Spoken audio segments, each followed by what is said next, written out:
গুম খুনের বৈধ, একটু ওয়েট করেন, সময় তো দিবে, আসতেছে, শেষ হোক।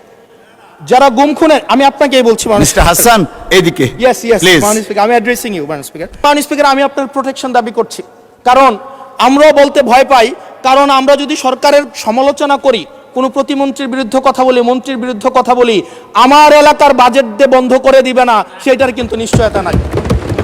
আমি এই সংসদে অনুমতি নিয়ে কখনো বিরোধিতা হয় না।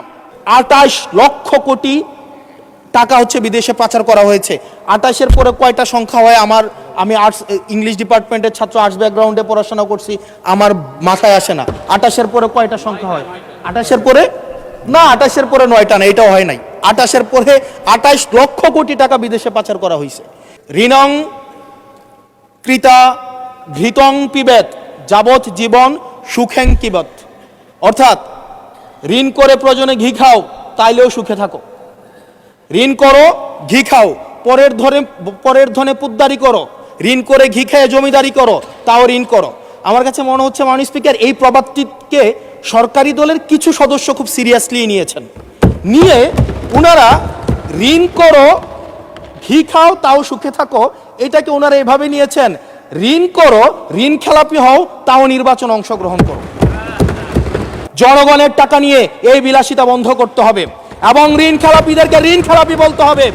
আমরা লজ্জা পাই একই সংসদ একসাথে শেয়ার করার জন্য, কারণ তারা জনগণের টাকা মেরে, যারা জনগণের টাকা ব্যাংক থেকে তুলে নিয়ে ঋণ খেলাপি হয়ে আবার জনগণের প্রতিনিধিত্ব করতে আসে, এই ঋণ খেলাপিদেরকে শাস্তির আওতায় আনতে হবে। এবং তারা যখন সংসদ সদস্য হয়ে নির্বাচিত হওয়ার পরেও যদি তারা ঋণ খেলাপি হয়, এমন একটি আইন প্রণয়ন করতে হবে তাদের সংসদ সদস্য পদ যেন বাতিল হয়। সেটি শুধুমাত্র সরকার দলের জন্য না, শুধু বিরোধী দলের জন্য না, সেটি বাংলাদেশের উন্নতি, প্রগতি এবং সমৃদ্ধির জন্য সেটি প্রয়োজন। এবং পরবর্তী প্রজন্মের কাছে আমাদের দায়মুক্তির জন্য এটি প্রয়োজন। মাননীয় স্পিকার, অন্তর্বর্তীকালীন সরকারের সময় বসুন্ধরার পুত্র সুবহান দেশে ঢোকার সাহস পায় নাই, আমরা দেখেছি আনবির দেশে ঢোকার সাহস পায় নাই, কিন্তু এই সরকার নির্বাচিত হয়ে আসার পরে আমরা দেখেছি সদর্বে এই সুবহানের পুত্র, এই ধর্ষক দেশে ঢুকেছে। মাননীয় স্পিকার, মিডিয়ার মধ্য দিয়ে আওয়ামী লীগের গুম খুন হত্যাকে যারা বৈধতা দিয়েছে তাদের খুঁটির জোর কোথায় সেটা আমরা জানতে চাই। মাননীয় স্পিকার, একজন প্রতিমন্ত্রীর বিরুদ্ধে কথা বলায় মিডিয়ার একজন সম্পাদকের বিরুদ্ধে মামলা করা হয়েছে। মাননীয় স্পিকার, এটা খুবই দুঃখজনক। মাননীয় প্রধানমন্ত্রী নিত্য প্রয়োজনীয় দ্রব্যের দাম নিয়ন্ত্রণের যেই সুপারিশটি করেছেন এবং যেই বিষয়ে বলেছেন, এটির জন্য জনগণ বাহবা দিয়েছেন। আবার গত পরশুদিন মাননীয় অর্থমন্ত্রীকে আমরা দেখলাম, আমাদের খুবই নিত্য প্রয়োজনীয়, আমাদের কাপড়, রড সিমেন্ট, তারপর হচ্ছে নিত্য প্রয়োজনীয় 16টি দ্রব্যের মধ্যে উনি ট্যাক্স বসানোর কথা বলেছেন। এখন মাননীয় স্পিকার, প্রশ্নটি হচ্ছে, এই নিত্য প্রয়োজনীয় দ্রব্যটিতে যখন ট্যাক্স বসাবে, দিন শেষে বিক্রেতা কিন্তু এই ট্যাক্সের বোঝাটি আমাদের তৃণমূলের যে ক্রেতারা থাকবেন, এই ক্রেতাদের থেকেই কিন্তু এই ট্যাক্সটি মাননীয়, যদিও বলা হয়েছে নিত্য প্রয়োজনীয় দ্রব্যের দাম কমাবে, সেই জায়গায় নিত্য প্রয়োজনীয় দ্রব্যের দাম দিন শেষে কমবে না, কারণ এই ট্যাক্সের বোঝাটি দিন শেষে আমার আপনার মতো সাধারণ মানুষের উপরে চেপে বসবে। মাননীয় অর্থমন্ত্রী, এই 4 মাসে কয়টি কর্মসংস্থান নিশ্চিত হয়েছে? আদৌ কি 6 লাখ কর্মসংস্থান নিশ্চিত হয়েছে? যদি হয়ে থাকে, সেই কর্মসংস্থানগুলো কোথায়? সেই চাকরিগুলো কোথায়? যারা শিক্ষিত হয়ে সার্টিফিকেট হাতে নিয়ে চাকরির জন্য দুয়ারে দুয়ারে যাচ্ছে, ক্ষুদ্র ঋণের জন্য দুয়ারে দুয়ারে যাচ্ছে, আসলেই কি আমরা এই 6 লাখ কর্মসংস্থান আমরা সৃষ্টি করতে পেরেছি কিনা, নাকি নির্বাচনের আগে সেটি শুধুমাত্র প্রতিশ্রুতির মধ্যেই সীমাবদ্ধ থাকবে? এই বিষয়টি আমাদের স্পষ্ট হতে হবে। আলোচনায় অংশগ্রহণ করবেন কুমিল্লা 4 আসন থেকে নির্বাচিত মাননীয় সদস্য জনাব মোহাম্মদ আবুল হাসনাত। জনাব মোহাম্মদ আবুল হাসনাত, আপনার সময় 12 মিনিট। ধন্যবাদ আপনাকে। ধন্যবাদ মাননীয় স্পিকার। মাননীয় স্পিকার, এই বাজেট সেশনে এই বাজেটকে বিভিন্ন পক্ষ থেকে বিভিন্ন বিশেষণে বিশেষায়িত করা হচ্ছে। কোনো পক্ষ বলছে এটি ওভার অ্যাম্বিশিয়াস, কেউ বলছে এটা বাস্তবায়ন অযোগ্য, কেউ বলছে সাহসী। এই বিশেষণের ঊর্ধ্বে উঠে আমরা আমাদের জায়গা থেকে কিছু প্রশ্ন করতে চাই। আমরা এটা জানি যে এই বাজেটটি যখন করা হয়েছে একটি বিশেষ পরিস্থিতিতে, সংকটকালীন সময়ে এই বাজেটটি করা হয়েছে। এই সব দিক বিবেচনায় অর্থমন্ত্রীকে কিছু প্রশ্ন করতে চাই বাজেটের কিছু অসঙ্গতি নিয়ে। এবং জনগণ সেটা সিদ্ধান্ত নিবে যে এই বাজেটটিকে আসলে জনগণের জন্য নিষ্পেষণের হাতিয়ার হিসেবে বিবেচিত হবে নাকি উন্নয়নের অগ্রগতির একটি সোপান হিসেবে বিবেচিত হবে। প্রথম যে অসঙ্গতিটি সেটি হচ্ছে রাজস্ব নিয়ে। মাননীয় স্পিকার, আমরা যদি বাংলাদেশের গত বছরের রাজস্বটি দেখি, লক্ষ্যমাত্রা ছিল 5,03,000 কোটি টাকা। সেই জায়গায় 11 মাসে অর্জিত হয়েছে 4,60,000 কোটি টাকার মতো। হাতে আছে আর 1 মাস, ধরে নিচ্ছে 48,000 কোটি টাকা সেখান থেকে আমাদের লক্ষ্যমাত্রা অর্জিত হবে। তার মানে আমাদের অর্জিত হচ্ছে 4 লক্ষ কোটি টাকা, 3,60,000 কোটি টাকা প্লাস 40,000 কোটি টাকা, অর্থাৎ হচ্ছে 4 লক্ষ কোটি টাকা।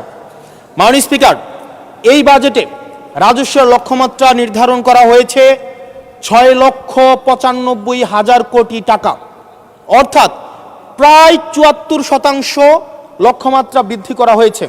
পৃথিবীর সব দেশে তাবৎ অর্থনৈতিক ব্যবস্থায় বাজেটের যে রাজস্বের যে প্রবৃদ্ধি থাকে সেটি 10 থেকে 12% একটা আইডিয়াল একটা ফিগার।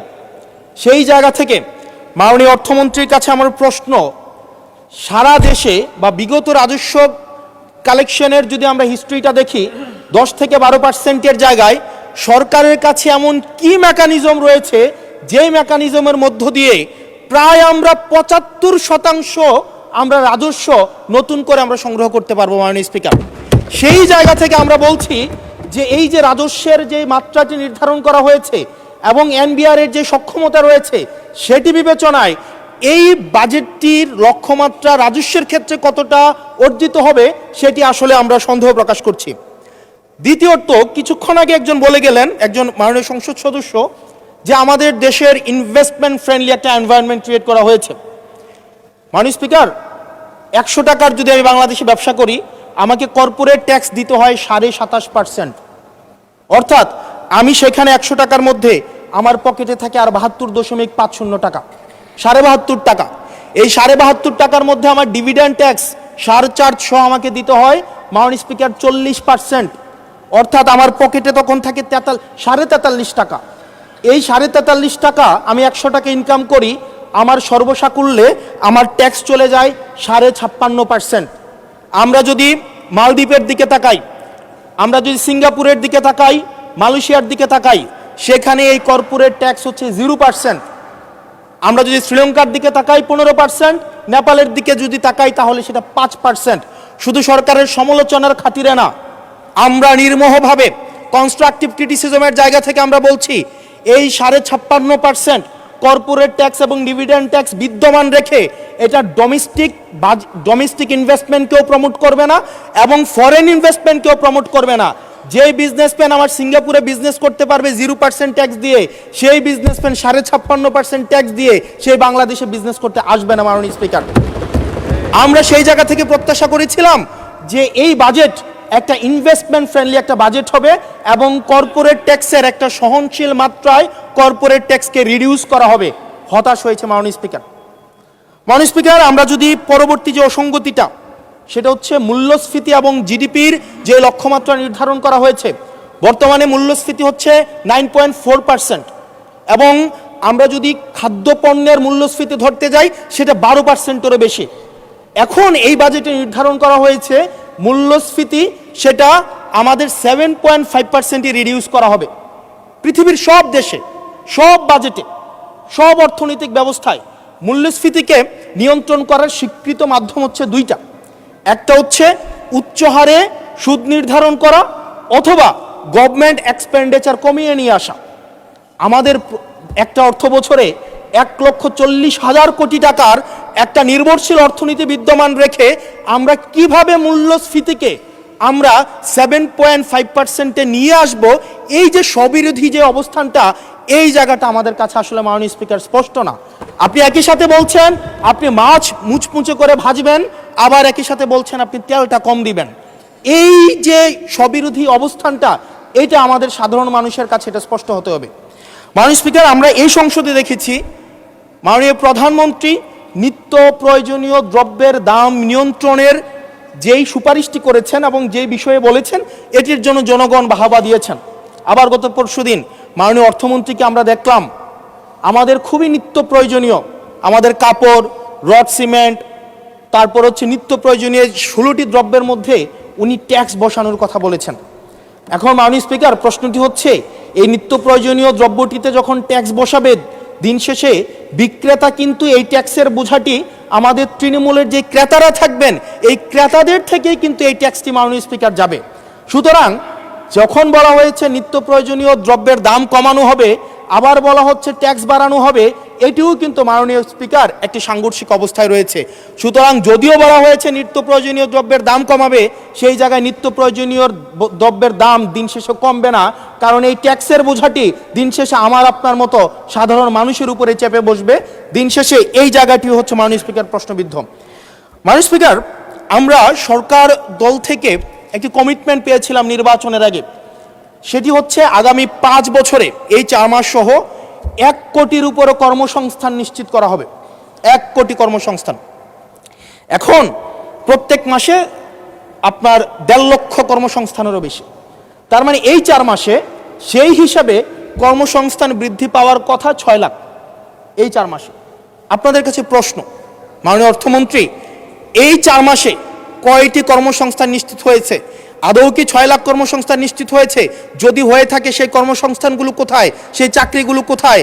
যারা শিক্ষিত হয়ে সার্টিফিকেট হাতে নিয়ে চাকরির জন্য দুয়ারে দুয়ারে যাচ্ছে, ক্ষুদ্র ঋণের জন্য দুয়ারে দুয়ারে যাচ্ছে, আসলেই কি আমরা এই 6 লাখ কর্মসংস্থান আমরা সৃষ্টি করতে পেরেছি কিনা, নাকি নির্বাচনের আগে সেটি শুধুমাত্র প্রতিশ্রুতির মধ্যেই সীমাবদ্ধ থাকবে?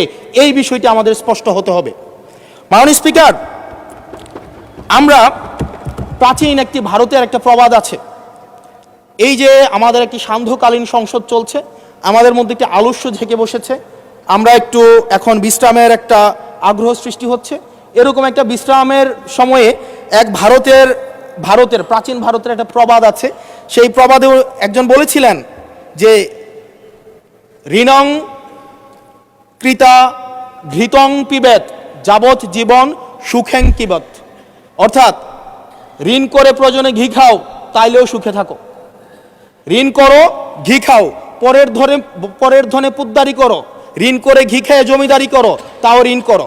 আমার কাছে মনে হচ্ছে মাননীয় স্পিকার, এই প্রবাদটিকে সরকারি দলের কিছু সদস্য খুব সিরিয়াসলি নিয়েছেন, নিয়ে ওনারা ঋণ করো ঘি খাও তাও সুখে থাকো, এটাকে ওনারা এভাবে নিয়েছেন, ঋণ করো ঋণ খেলাপি হও তাও নির্বাচন অংশগ্রহণ করো। মাননীয় স্পিকার, আমরা দেখলাম এই সংসদে আমরা মাননীয় অর্থমন্ত্রীর কাছ থেকে আমরা কোনো স্পষ্ট কোনো কর্মসূচি আমরা পাই নাই। কিভাবে ব্যাংকগুলোকে যেভাবে দলীয়করণ করা হয়েছে, ব্যাংকগুলোকে দীর্ঘ 17 বছর ধরে ব্যাংকের টাকা ঋণের নামে যেভাবে বিদেশে পাচার করা হয়েছে, সেই পাচারকৃত টাকাকে কিভাবে উদ্ধার করা হবে সেটার কিন্তু সুস্পষ্ট আমরা কোনো পলিসি পাই না। মাননীয় স্পিকার, আমরা গভর্নর সাহেবকে মাঝে মাঝে আমরা একটু আক্ষেপ প্রকাশ করতে দেখি, 4,80,000 কোটি টাকা বিদেশে পাচার হয়েছে, সেটাকে কিভাবে আনা যাবে সেটা নিয়ে আক্ষেপ প্রকাশ পর্যন্ত আমরা দেখি।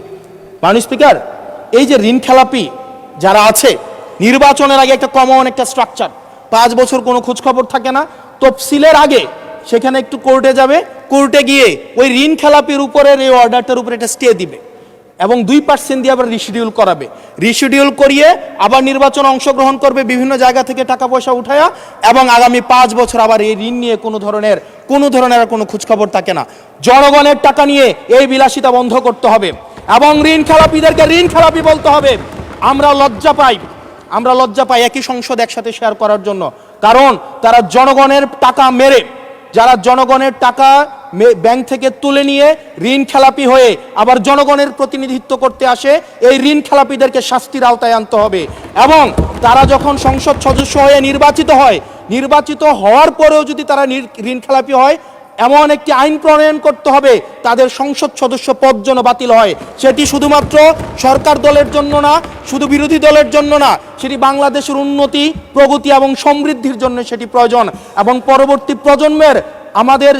পরবর্তী প্রজন্মের কাছে আমাদের দায় মুক্তির জন্য এটি প্রয়োজন। মাননীয় স্পিকার, আমাদের যেই জায়গায় টাকা পাচার করা হয়েছে, অন্তর্বর্তীকালীন সরকার একটি শ্বেতপত্র প্রকাশ করেছে।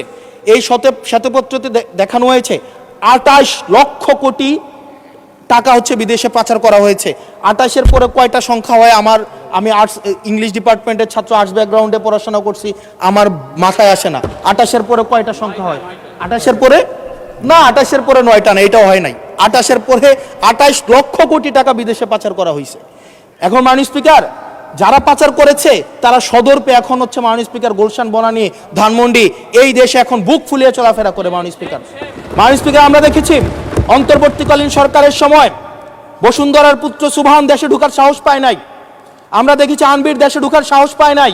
কিন্তু এই সরকার নির্বাচিত হয়ে আসার পরে আমরা দেখেছি সদর্বে এই সুবহানের পুত্র, এই ধর্ষক দেশে ঢুকেছে।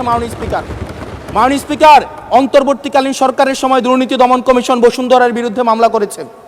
আমরা দেখেছি এই মামলার কি অগ্রগতি হয়েছে সেটা আমরা জানতে চাই। আন্ডার টেবিল কোনো ধরনের সমঝোতা হয়েছে কিনা।